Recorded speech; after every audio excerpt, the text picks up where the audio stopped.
सरस्वती महाभाग्ये विद्या कमल लोचने विद्यारूपे विशालाक्षी विद्या देहु नमस्तुते। तो आप सबको और मुझे भी सरस्वती माँ विद्या दे और हम सब लोग को जीवन को ज्ञान से प्रकाशमय करें।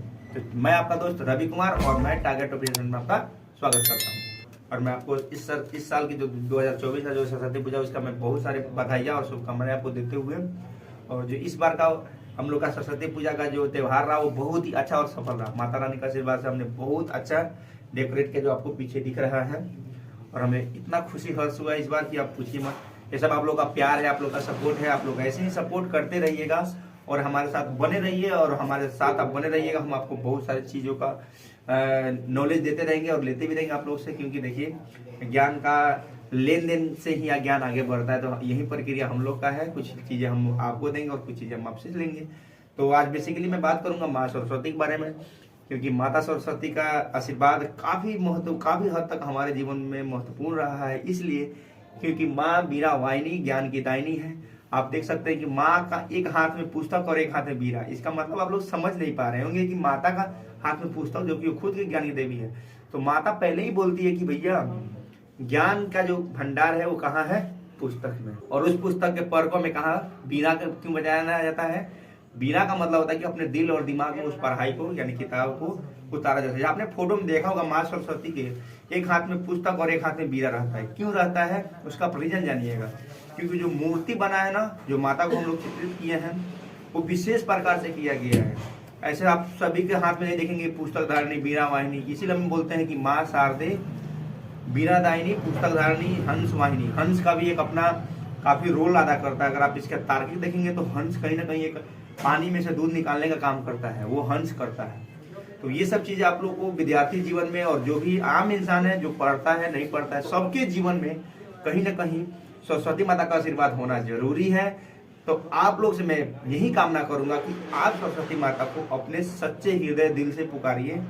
ये आपके पास आएंगी और आपको ज्ञान से प्रकाश में बनाएंगी। एक 5 साल पहले ऐसा था कि हमारे पास कुछ अनुभव कुछ नॉलेज किसी प्रकार का कोई लक्ष्य नहीं था, लेकिन आज देखिए माता का आशीर्वाद हम पिछले 3 सालों से बहुत अच्छा करते आ रहे हैं। जब से मैंने माता रानी का काफी आशीर्वाद हमें मिला है।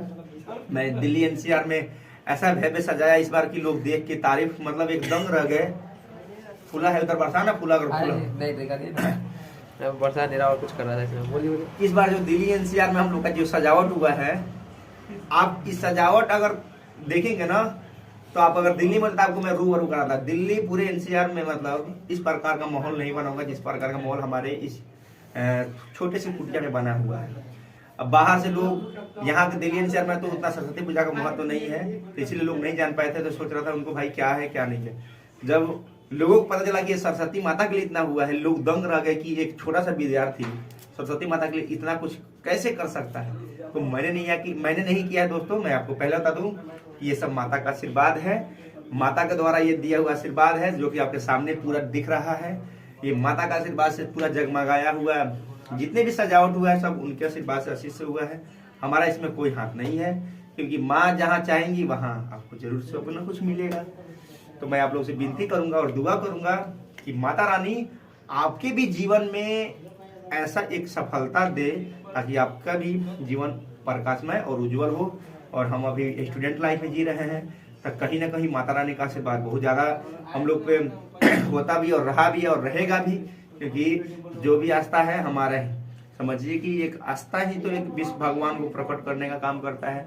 वही आस्था हम अपने माता रानी से लगाते हैं और हमें बहुत सारे ज्ञान के माता रानी के हाथ में पुस्तक बीरा। ये पुस्तक बीरा हमारे लिए काफी अच्छा संकेत देता है, क्योंकि माता रानी पहले ही बोलती है कि आप हमारे भक्ति के साथ साथ थोड़ा सा कुछ पुस्तक पढ़िए और उस पुस्तक के माध्यम से अपने दिल और दिमाग में बीरा के माध्यम से जैसे तार हम बजाते समय पूरे अपने कॉन्सेंट्रेट करते हैं वैसे ही फोकस आप भी करिएगा लाइफ में।